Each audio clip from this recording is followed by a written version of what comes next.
Tate. Okay, let's talk about Tate. I don't think we need to say anything for people to realize we like what he says and how he challenges the people of power, and he goes and targets them and all that stuff. He's a very, very, very good communicator. By the way, potentially the best communicator in the world today. He could potentially be the best communicator in the world today, and I don't know if I put anybody ahead of him. Wow. Who do you put ahead of him as a communicator? He's a talker. He's an incredible communicator, the way he delivers his message, right? Okay. All right, so he's trying to get out of he's still in detention, trying to end detention in Romania. They're not giving him the opportunity to come out. Who knows what's going to end up happening with this year. We're in talks with his lawyer. I'd like to talk to his lawyer, to have him on, and to have a kind of fair conversation with him, just some questions that I want to ask this guy. We'll see what happened there. All right, so you look at Tate with this scenario. Some things came back with Vice, a recording of a guy that he once interviewed with that started asking him all these questions, and then Tate's like, man, where are you going with this? They stopped the interview. That guy follows up and finds the girls, gets recording. Now Vice is coming out with something today. No one knows what's going to be said, but some of the WhatsApp recordings came back, and certain statements that he made, et cetera, and everyone's texting me saying, you support this guy, you support that, you support this, you support that. I'm able to isolate areas that Tate crushes the globalists and crushes the people of power that love to bully. And I'm able to isolate that and say, man, what a freaking way of doing it. Mm-hmm. Good for you, guy. Keep challenging the status quo and keep pushing these guys. But I'm able to isolate and say, what are you doing sending audio recordings on WhatsApp? Do you think you're untouchable? Mm-hmm. None of us are. And then I'm able to isolate and see his relationship with his brother and say, man, tell me you wouldn't want to have a brother that has your back the way they have each other's back. And then I'm able to isolate and in my own mind say, what was the upbringing like to have a father and a mother the way they did him, the two of them and their sisters, and kind of say maybe, and then isolate and why they fought, and isolate how disciplined they are in certain areas, and then isolate and, hey, what you're doing with the way you're making money, and isolate.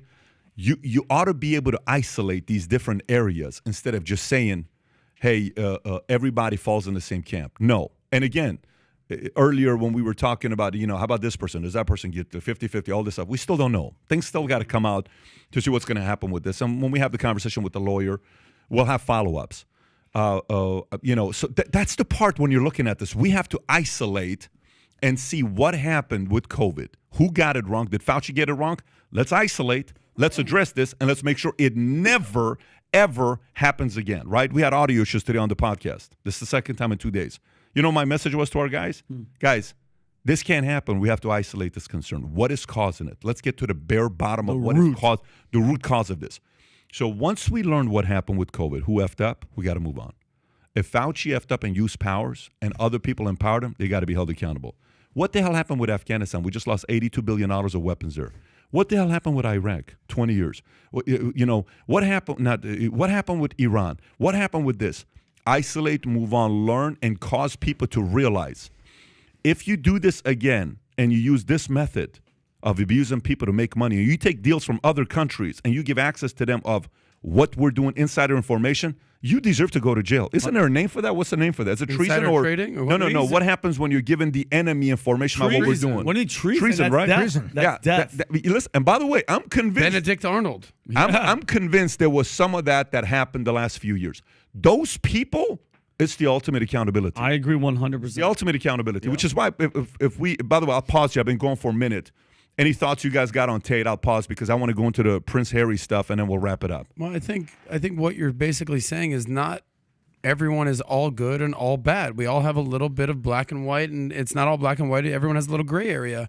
I agree with you. On one hand, I could think Tate is a freaking stud, an awesome speaker, and has a great message and male empowerment and self-improvement, and that's awesome. And a lot of what he says, I fully advocate and agree with.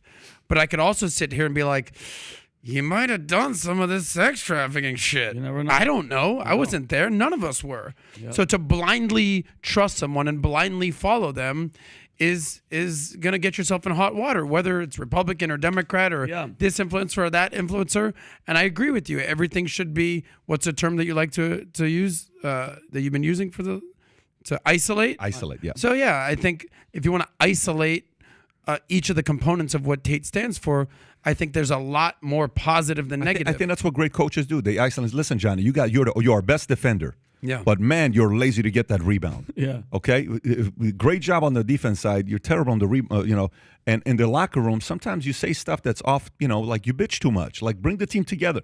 We have to isolate areas. But it's like you ever play video games, Madden, sports? Yes. And they give every athlete their breakdown, their score. All right, so hustle, they're 92%.